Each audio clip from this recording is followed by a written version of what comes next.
hear more about very shortly, Gabrielle. But I want Don and Benny to know that Gabrielle was the person who took me to Argentina and was my headmaster for quite a few years, and I learned an awful lot from him. So some of the things you hear me talking about relentlessly are thanks to this man. So I'm very grateful to Gabrielle, and I'm glad we can be here today. I'm sure you've reinterpreted and improved. Well, you're about to see where we got to, so let's get going. Okay, so let me wait until I record.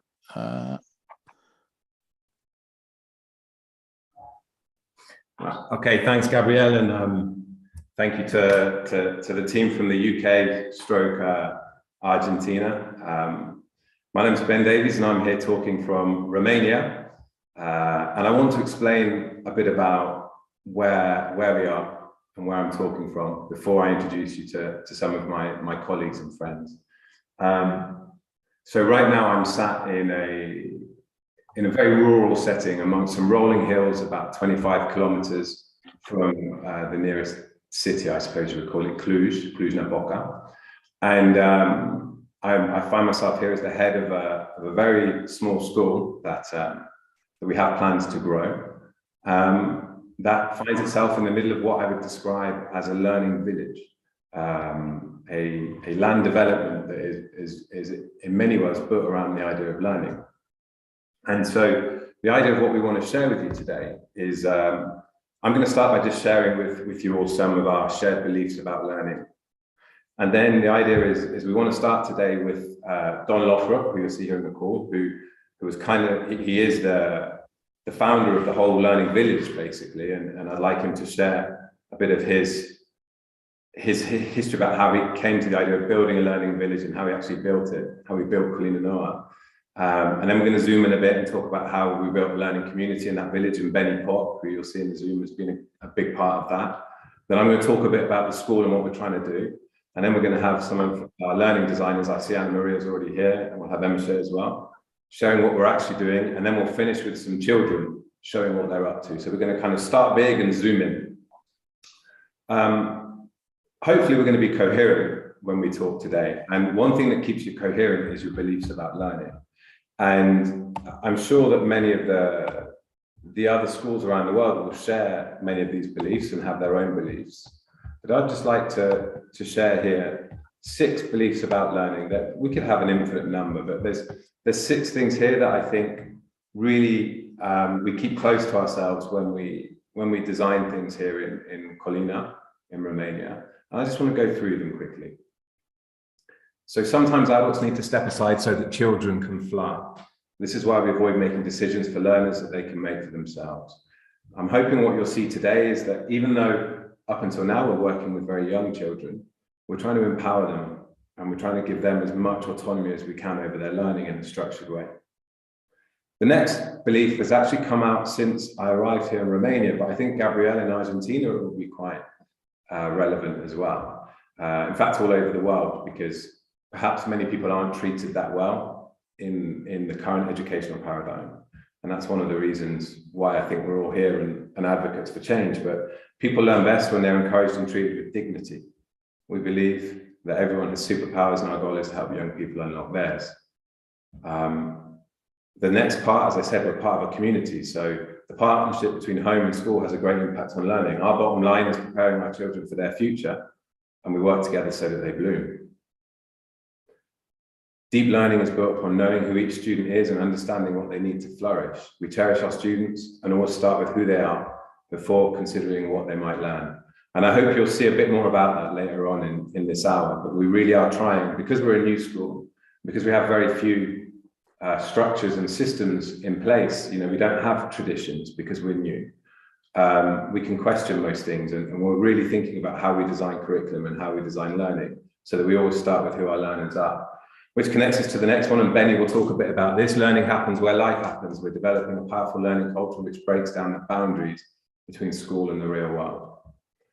And then the last one I've just put here because we're doing a lot of innovation here, and I've been involved in a lot of innovation in previous roles. And this word rigor often comes up, and rigor needs to come with kindness. But there's one thing that I think has to be really present in any change in education. And that is the value of working hard to achieve your dreams. So when you work hard to achieve your dreams, happiness is never far away. Grit and determination, the bridge between what we want to learn and mastering our goals. So there's just some beliefs that we have about learning. And I'd just like to use that as a platform now to maybe invite Don to introduce himself and to just explain a little bit about where Colina Noa comes from and why it exists. Welcome, Don. Thank you, Ben. Thank you for allowing me to be a part of this.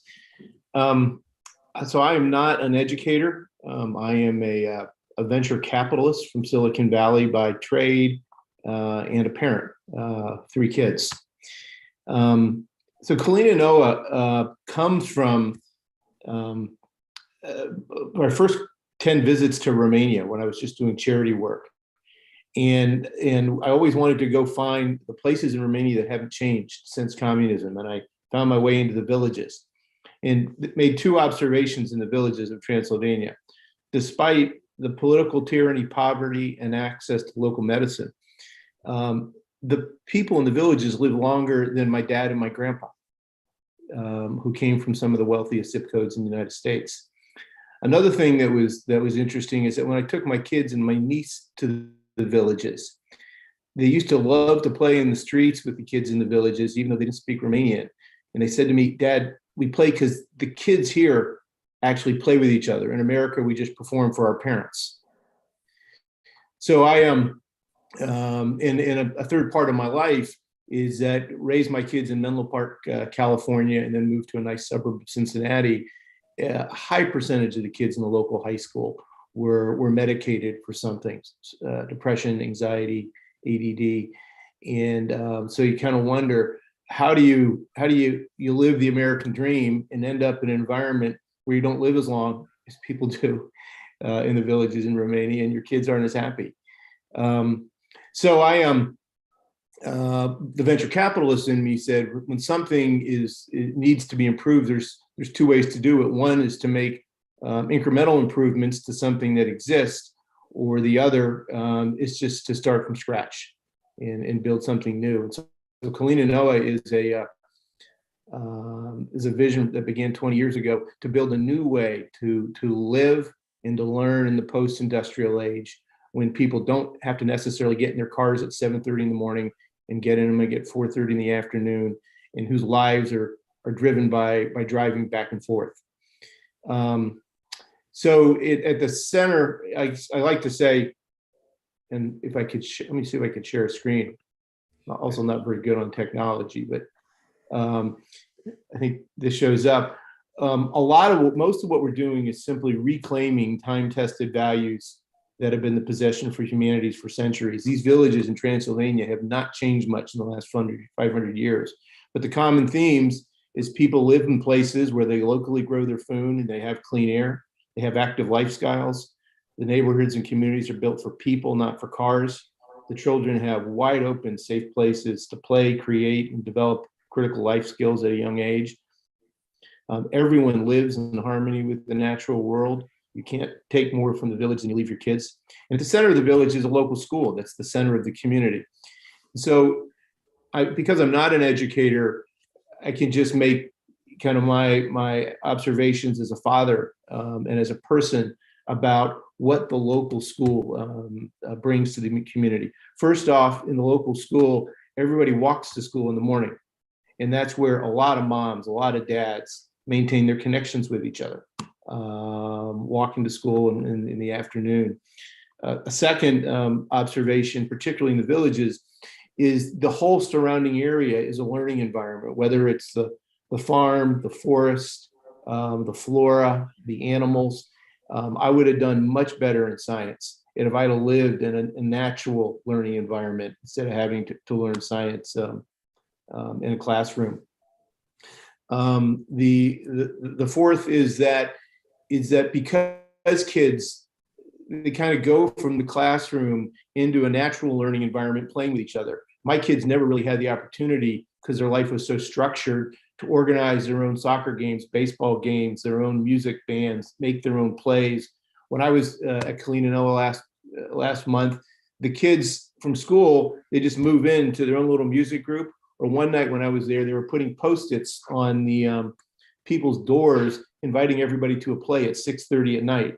And that when you're organizing and when you're settling disputes among your kids and learning the stuff at 7, 8, and 9, high school is going to be much easier for these kids than when all of their childhood was planned for them. And the last thing is that in a village and in a community, children are known for who they are, not what they do, because you actually know these kids, and every one of these kids has a beautiful personality, and people know them. In the case of me, my kids, Trevor, Gina, and Shay, they don't know them about whether they're a good baseball player. They don't know them because they're in the accelerated math program. The kids are known by their name.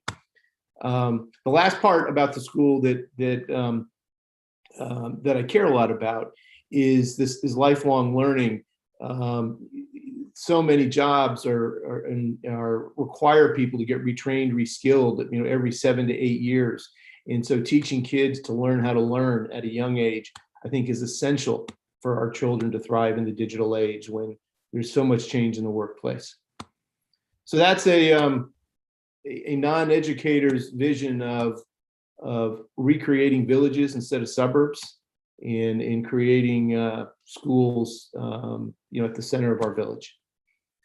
Yeah, thanks, Don. And I think it's really important because, the project we're hoping to show now and what we're hoping to go into, no school and no education is independent from its context. I think we talk about breaking down the walls between the school and the real world, and it matters what that context is around. So I think it's really given us a good foundation to start exploring now with Benny a little bit. So we have a vision and we have a village. How do you build a learning community in that village before you start to think about the school?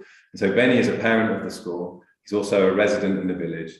And I'd go as far as to say he wouldn't say this is one of his identities, but he's an educator, and just by who he is and what he does. And Benny, maybe you can just share a little bit with us about what life is like in the village and how it helps the kids to learn.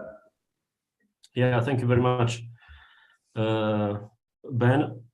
I'll just share some images because for me it's much more easier to show you some images to get the feeling of what it's like to live in Colina Noua. But before that, obviously for us, it was a very big change. We come from a very busy city, let's say, lots of traffic, very dynamic, at least 1 hour or 1 hour and a half in one day, spending in the car, taking our son Robert to wherever, all the places and so on, going back to the office. So we are all accustomed to that type of lifestyle, let's say. But our lifestyle after we moved here, so we are here in Colina Noua since November last year, so it's almost 1 year. And it was a dramatic change, and it's much more than we expected. And now I'll just share some images. So, okay, this is like the first phase of our project. This is Colina Noua at the moment, and this is our beautiful school in the middle of our village. And this is how a normal day looks like. This is Robert with his cat and his friend going to school, just walking 100 meters. And it's very interesting to see the dynamics and how natural all the interactions are when you put parents and kids and your friends are there. A lot of spontaneous things and magical things happen without a lot of choreography or effort or planning and so on. I remember this very clearly when at the end of the school year, Robert spent his night in a tent.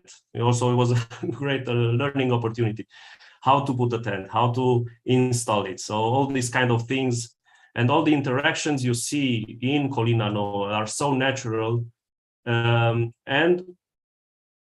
I'm also very passionate about hiking. So I wanted people that were accustomed to live in Cluj-Napoca and stay near the house, to try to take them with all their families, with the kids, on some trails.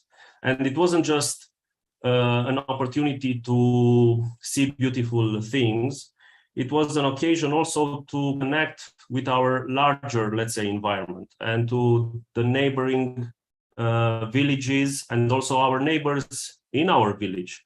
So one of the best way we did this, and this is a highly loved theme, let's say, when we have this hiking with purpose, let's say it like that, when we do different things. For example, this is us connecting to local producers. Yeah, this is Vasile Boancă, for example. He has 1,200 sheep, and he's doing a very good polenta stew. So it's very normal for me to go with Robert or with other kids and just drink milk there or eat in his courtyard, for example. So it's very something that's very unique. You don't find this obviously in the city. And for example, this is Tanti Lucia, who is doing this awesome homemade bread in this special oven, brick oven, that, you know, it takes a long time for the bread to sit there. And just this Saturday, I've been there with Ben and other friends and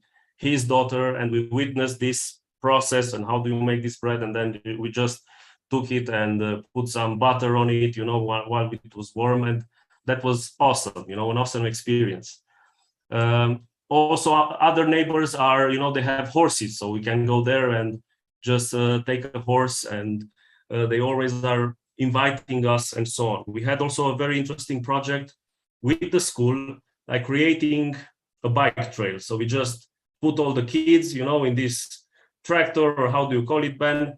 And then we just, went with them, you know, and we put these poles with signage, you know, this will be our bike trail. And we asked all the kids to draw some animals that are living right there in our environment. So we have this, okay, we have this signage that, okay, it tells you, okay, this is the way, but also we added some information that was actually kids drawing, and each tablet, this is signed by one kid, you know. So for example, this is signed by Mark. Actually, is Anas Maria's son. Anna Maria is with us in the call, and she will have, I think, some intervention later on. But yeah, we found a very good spot for this hawk sign that Mark did, and it's also a signage for a very important trail in Colina Nouă. And we can explore this hike with purpose in so many ways. Other times we just collect garbage. Other time we've been with Ben and the kids just to identify mushrooms, you know, and which mushroom is a healthy mushroom, which one is not a healthy mushroom, what are the risks, what food can we eat from our environment, and so on. So just coming back to a conclusion, for us, the last year was incredible. Like all these kind of experiences that usually in the city we had to plan a lot just to get out of the city and have like a small percentage of this. Now it's just day by day. It's a way of living. So Ben, I'll go back to you. Thank you, Benny. Thank you. And what I really enjoyed about what you were saying was it wasn't clear sometimes whether you were talking about school activities or community activities. And I think that's part of the point, right? So yes. Many of the things you spoke about there, all of the children in the school have experienced, and some of them perhaps they experience after school or on the weekends. But just coming back to that idea, I know it's about this. Where is the not the barrier, but what is the limit between school and the real life? You know, this you don't feel this in Colina Nouă. And for example, now we are doing this expedition bare necessity. So I've been with Robert in the forest, and I said, okay, it's time for you to learn how to find your way if you get lost, but using technology. You know, so we had a really cool time, and he really got it. He said, okay, now I really understand how Google Maps works and how you put the layers on it. And when you know the destination, how to orient yourself in the forest, and then pick the right direction and go to that destination. So this was, for example, me with him having a learning experience outside of school, using the expedition that you are doing in school, but it was perfect for our day-to-day experience around here. So it's really probable that, you know, Robert will get lost someday in this forest, but now he'll know how to get out, you know. Yeah, exactly. Thank you for that example. It's I think it really brings to life what we're trying to achieve. And thank you very much, Benny. What I'd like to do now is to spend maybe 10 minutes trying to explain a bit more about how we plan to bring this down to earth in terms of a sustainable education, a viable school, you know. And we have various, I'm going to share with you 4, I suppose we call them pedagogies or curriculums that we're using in the school and that we're going to use to kind of bring our vision to life. So, you know, we've described at the moment almost like a panacea. No, you've got this village in a very beautiful place. It's a bit remote. It's very remote, but the fact is we are still in the connected world. We're connected to the wider world. And what we do in the school has to recognize that and has to make sure that, you know, these kids that we're working with now, one day they're going to be 18, and we need them to be ready to thrive and to have an amazing life. And that could mean many different things. For each kid, it could be a different thing. And some will be academic, some won't be, some will be interested in certain arts. You know, they're all going to have different passions and different dreams. And what we're trying to build here is a school that, as far as possible, adapts to each of those realities, to each of those children, so that they really leave school prepared for the life that they want to live. And our attempt to make that a reality is based on 4 pedagogies that we're starting to develop. And we use these 4 pedagogies to make sure that we build 2 things amongst the students. And one is, you know, the New York State standards, which are, they're not just academic standards. The New York State standards, the next generation standards, they consider the intellectual, the spiritual, the emotional, and the physical domains. And they've been revised quite recently. But for us, they're some of the most forward-looking standards, and we obviously need to have some standards to track the progress of how our kids are getting on. So the New York standards is something we use as a scaffolding to help us ensure that we are moving along in the right direction with the children. And then, of course, the other thing we look at, which is in many ways incorporated in the New York standards, but are life-worthy competencies. So we're making an explicit focus on developing creativity, collaboration, communication, critical thinking, character, citizenship, these kind of things in our learners. And to do this, we will have 4 pedagogies that we'll be using, or 4 curriculums. There's Expeditionary Learning, there's Academic Autonomy, which we haven't quite got the name decided yet, but at the moment on this slide it says Academic Autonomy. There's High Performing Crews, and then there's Young Elders. And I'm just going to talk a bit about each of these at the moment. Expeditionary Learning is a form of project-based learning. It follows 5 stages, which would be you discover something, then you dream about it, then you research it, and you do something about it. And then you have some impact, you transform in some way, and you do something in the real world and you reflect upon it. And in our school, expeditionary learning will happen the whole way through. Currently, we're a small school. We have 25 children, and that's a preschool crew and a primary school crew. And pretty much the vast majority of our time is spent in expeditionary learning. We have 5 learning expeditions across the year. And we've actually just finished our first one, which we're finishing tomorrow our first one, which Benny just mentioned, which is the bare necessities, and which Anna Maria is going to talk a bit more about shortly. So you'll get to know expeditionary learning in a bit more depth quite shortly. The next idea we have here is high performing crews, or high performance crews. And a large part of that comes from Argentina, and from what I saw happen in the PSC, or the Spiritual, Emotional Intelligence and Leadership Program in St. Andrew's School, led by Juan Piventura and by Gabrielle, who happens to be here. So the part of that we think is really special is this idea of creating a space without a curriculum, where the curriculum develops thanks to the students, and you follow the students, you follow what their concerns are, the things they want to talk about, and you use certain designs and ideas to just make sure that there is a a space in the school day where the kids really have a sense of belonging and where they don't feel that they're alone. What we've added to that as well in this idea is coaching and mentoring as well within this idea of high performing crews. So not only do you have space to do that, we'll also have times where we're thinking about where we are, what our reality is, the grow model, what it is we want to achieve and ways to achieve it, and we commit to goals and we commit to targets, and we hold each other to account, students and teachers. Now, at the moment, with such young learners, our oldest students are 9 now, 9 and 10. The high performing crews, we don't go so much into depth in the psychological part, I would say, because the learners are too young and we need to wait for them to reach adolescence. But we are building in a lot of metacognitive activities. We're using a lot of ideas from Project Zero in Harvard, a lot of those thinking routines.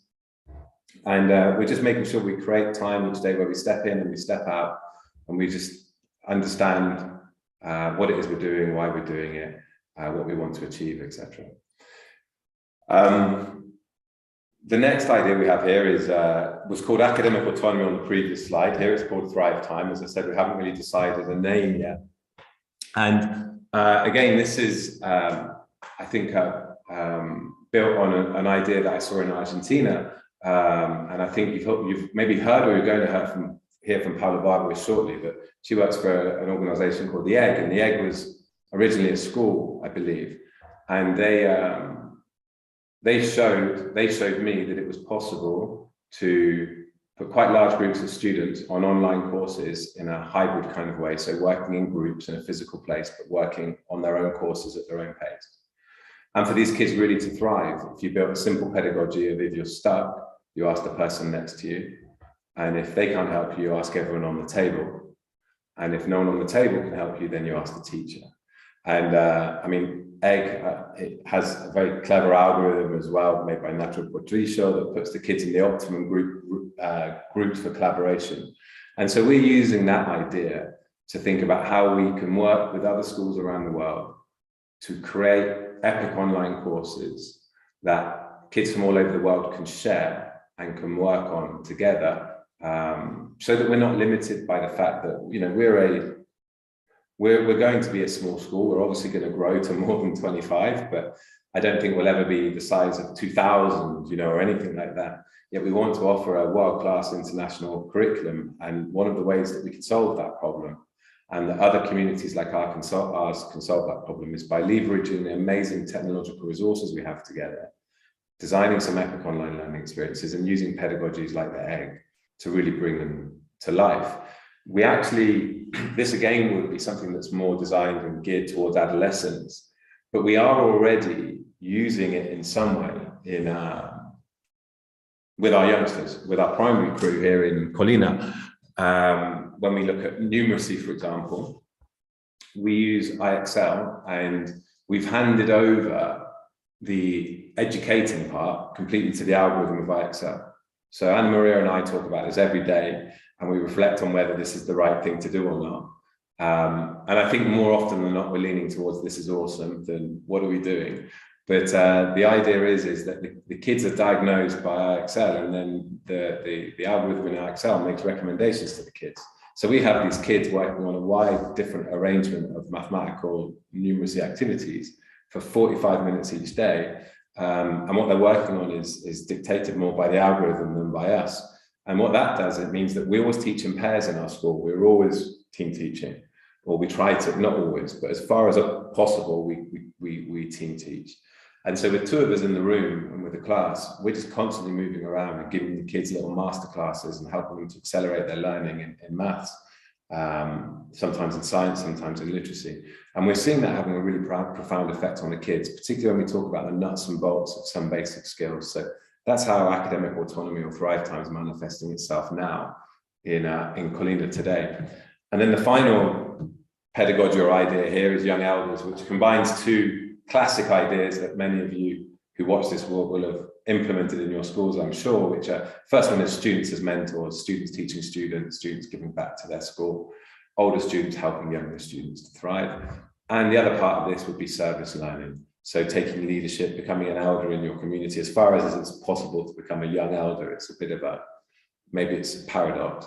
But as far as it's possible, becoming a leader in your community to try and have a positive impact on it. You know, it's very much related to the CAS element of the idea as well, I would say that.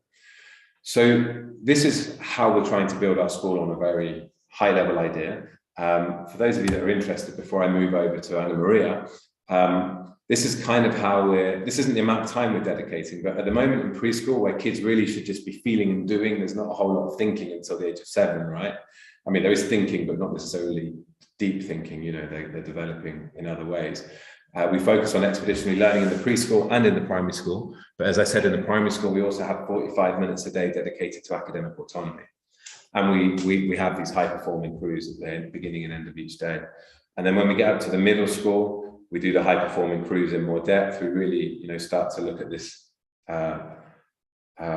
maybe make it more of a spiritual experience as well as exploring emotions. And then as we get to the high school, then we really see the young elders kick in as well. So the idea is, if you're still with us, is that up until now, you've seen the idea of a learning village, a learning community, how at Paulina Learning Centre, we're trying to honour this incredible environment that we're within so that we can deliver a world-class education for the kids. And now I'm going to invite Anna Maria, who's downstairs, to share with you the bare necessities. So over to you, Anna Maria. Thank you, Ben. So I'm going to guide you through our first expedition of the year. And I'm going to do that with a presentation of my own, just so you get the full picture of what we're doing here. Okay, so, oh, sorry. And all the way to the first one, sorry. No problem. We're actually 2 minutes ahead of schedule, so take your time, Anna. Okay. Okay, so first expedition of the year, the bare necessities. Just as Benny was presenting, we are in the middle of nature, so it was just the practical thing to do to teach the children how to survive in the wilderness, right? So we have actually started with the driving question, okay? So the driving question of the expedition, and the driving question of the expedition was, what do humans need to survive in the wild? And after we got that question down, we started looking at the competencies, okay? So we have the model of the competencies that we use. And we go in 4 different directions, right? So we have emotional, intellectual, spiritual, and physical. So we, for each expedition, we choose competencies for each of these 4 areas, and then we plan the activities around this. So the activities that we have planned for this expedition is actually they're actually around 3 main themes of this expedition. Okay, so we looked at communication and orientation. Then we looked at food and water and building a shelter. So I'm going to show you just some pictures of how we've managed to do that, how we've managed to teach our kids that. To get them curious and very engaged into the expedition, we started with a kickoff event. So for this kickoff event, we had the learners prepare their bag the night before, and we told them, okay, we're going to go out there in the wild, so pack everything you think you might need to help you while you're there. And then when we got there, which that was a very interesting experience, because it was an undisclosed location, right? So we got there in a van with no windows. So nobody knew, and that includes us, nobody knew the location where we were going. And when we got there, the kids had to open the backpacks and actually share what they had in their backpacks. And, you know, children started sharing and actually saying, okay, I have this because it might help me with this. But then we told them, okay, so we are here and we need to find our way back to school. So you're gonna have to use your orienteering skills and take us back to school. And children took the lead in actually bringing us back to school. And they did. It took us 2 hours, but they did. They took us back to the school.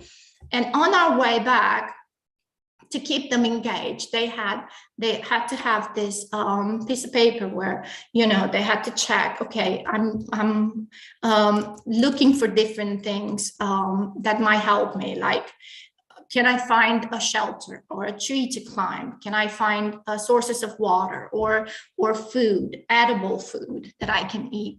Animal prints, things like that to kind of keep them engaged throughout the way.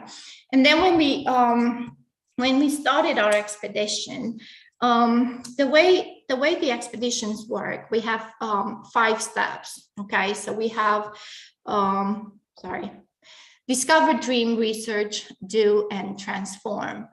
So we went through all these steps with the 3 main teams. And we've done all these activities around those themes. So children had to do prototypes of shelters and learn important information about what materials do I use, how do I build it, how to make it strong enough, you know, so the winds will not knock it over, or how do I make it waterproof. And they've done that in teams, right, working with prototypes, but then they actually had to build a shelter. They had to go up into the woods, fetch the wood, come back and start building it. Then they also learn about food. Okay, they research a little bit about carbohydrates, fats, proteins. We went back into the woods with Benny, and we learned a little bit about which types of mushrooms were edible, which one are poisonous, berries. They've learned how to filter water. And they also had to make a survival guide, which kind of collected all this information. So they wrote this survival guide in Canva, and then we've printed it out, and that's something that they keep with them, and they have all the information in. And it's kind of just, you know, a wrap up of everything that that they've learned. Now, after all these steps, you have the transform event, okay, which the parents take part in, and it's a way of children showcasing their learning. So what you see here, it's actually stations that, you know, we had a station for Morse code, for filtering water, for making a fire, for the shelter itself. And the survival guides. And children went around with their parents, and they presented everything that they've learned. And it was a great transform event. It was and another practice that we do is we look back. So after each expedition, we have this week that we take, and it's a reflection week. Okay, so we look at the kickoff event, and we look at what went well, what could we have done better. We look at the transform event, what went well, what we could have done better. We look at the activities that we have chosen, and with the children we go over and we reflect on what we have learned, what did you like, what you didn't like, and so on. And we do this as a way of learning for the next expedition. Mm-hmm. which is thank you, Anna Maria. Thank you so much. And you've given the perfect segue, I suppose, to Emerse to talk about a bit about our planning process and about 44 days around the world. So Emerse, how are you doing?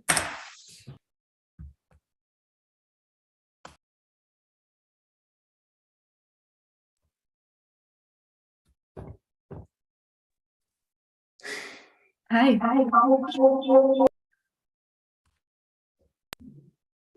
Yes, hello. So the next expedition. First, I would like to tell you about the planning process. You heard a little about the first expedition and the Thrive with Purpose.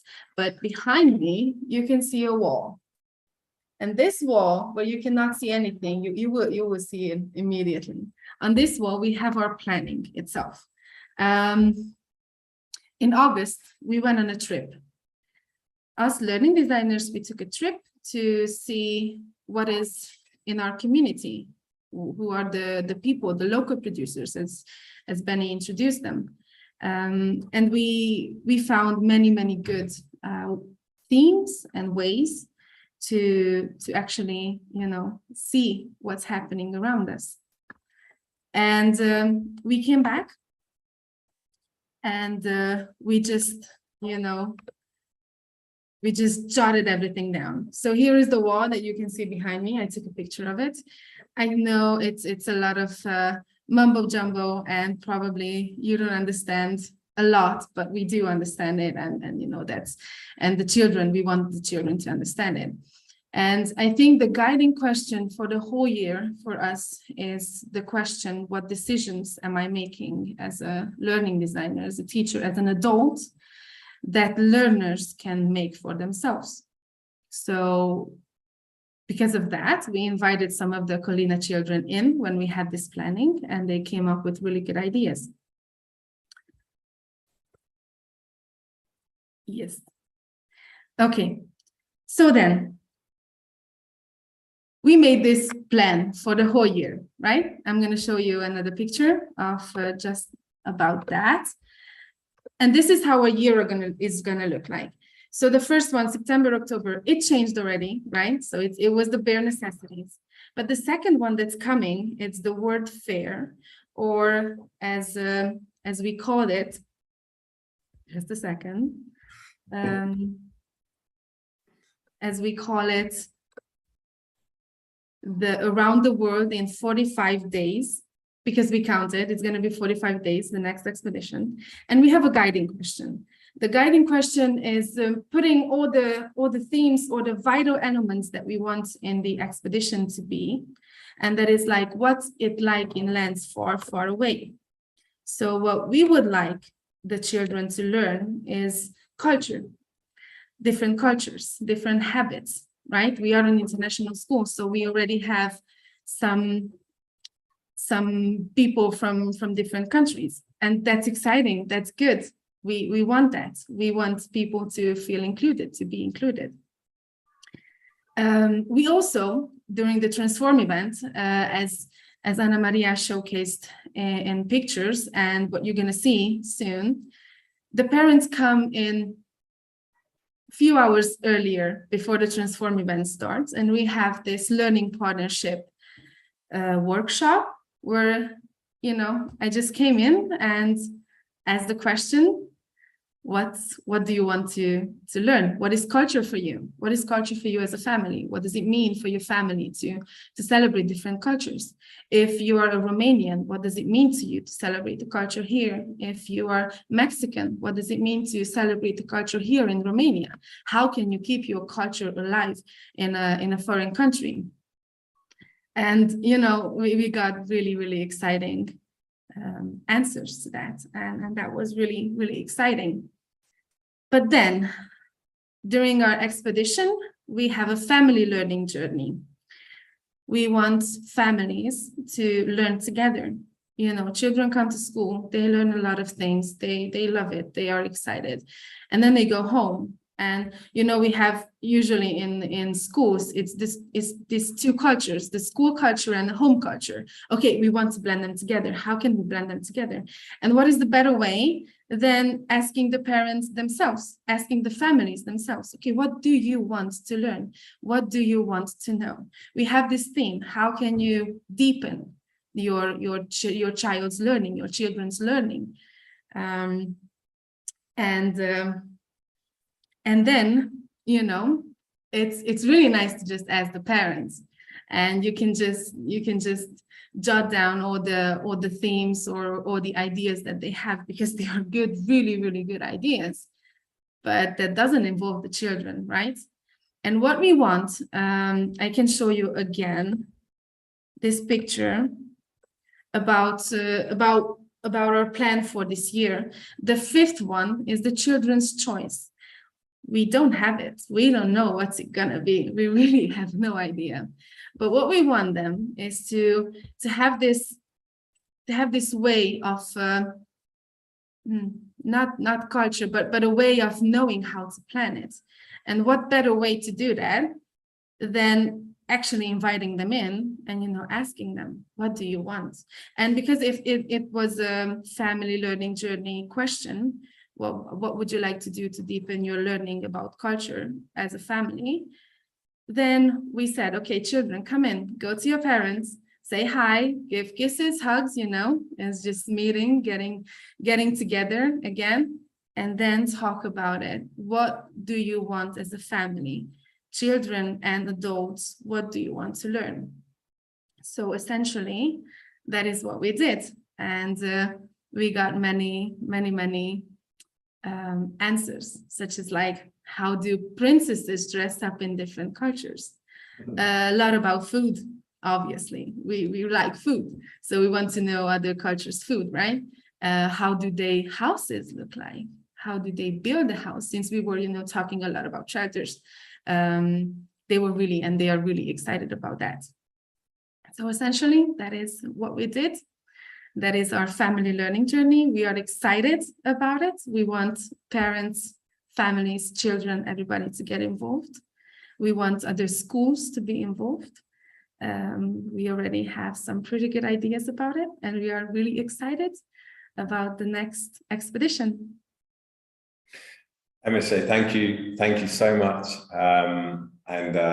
Yeah, I think we're all really excited. Actually, I don't know how excited we'll be at 9 o'clock tonight, because we've agreed to stay at work quite late tonight to really get some planning done for this next expedition. So let's hope we keep the inspiration for the next 6 hours or so. But thank you so much, MSA. And we're now going to go outside. I'll just show you here a little bit. You won't really be able to see much here, I don't think, but we have some roving reporters, I believe. Yeah, I think you won't be seeing that there's probably some children-shaped dots in the distance here, but out there is currently, I think, both of our classes. I'm not sure. They're there with Anna Maria. I don't know if you can hear me, Anna Maria. There you are. And we thought maybe they could show you the shelter they built. And if I'm not mistaken, Emmy and Victor might even share a few words with us about their experience of the bare necessities. Is that right?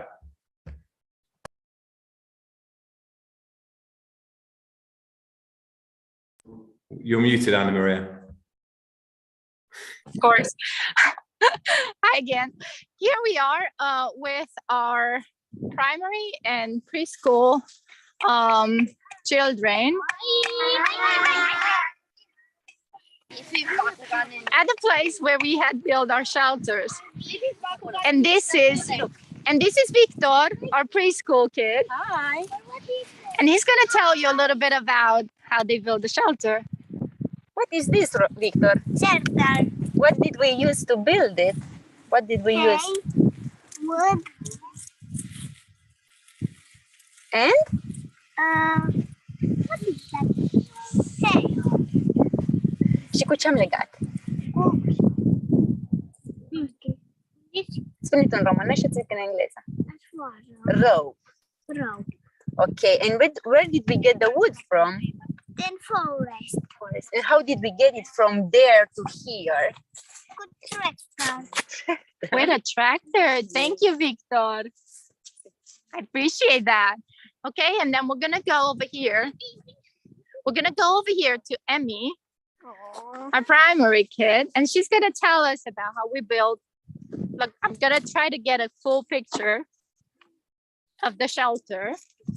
Okay, and she's gonna tell us a little bit about this.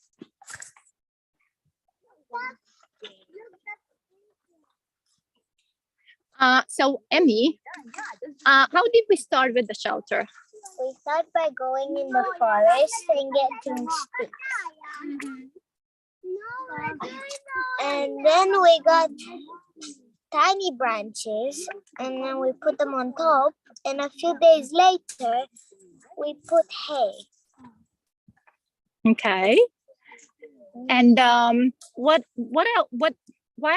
did we build this shelter, Emmy? So we can experience how it's in the wild when you have no house to live in. Okay. What else have you learned that will help you survive in the wilderness? To filter water. Mm-hmm. And we also learned what to pack. What to pack? Okay. Very good. Have we learned anything else?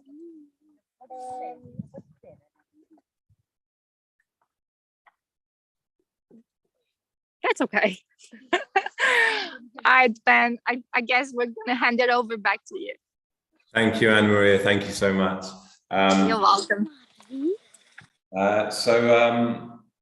So we've done pretty well. We've got to 7 minutes left, and I think we've given a pretty good overview of what we're trying to achieve here in the school and why we're trying to achieve it.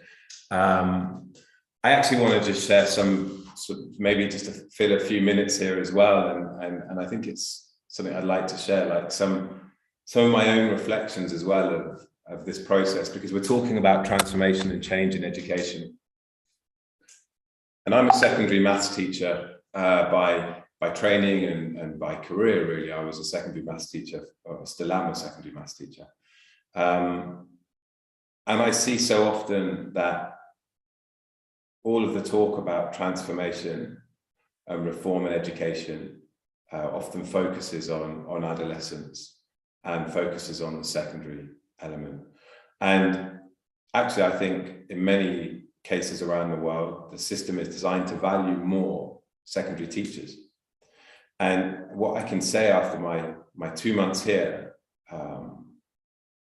is, and this intuitively is obvious, and I've actually said this in presentations to many people before, the importance of foundations. If you build something on shaky foundations, you don't build anything really. And luckily, I think worldwide, so much of what happens in preschool and in early years primary is already pretty good. That's really, it's more child-based, it's more learner-focused, it has to be, right? But it pretty quickly turns into a standards race, and a race of sorting and organizing kids, standardized tests, what can they do, what can they not do? And we really need, as an educational community, to firstly reward and recognize more the early years and the primary teachers, to really put more focus on that phase of schooling, because it doesn't really matter what we do in the upper part of schooling if we don't get that first part right. We know that there's that big drop off in student engagement in school from about 7 years old onwards. And the big challenge we've got there is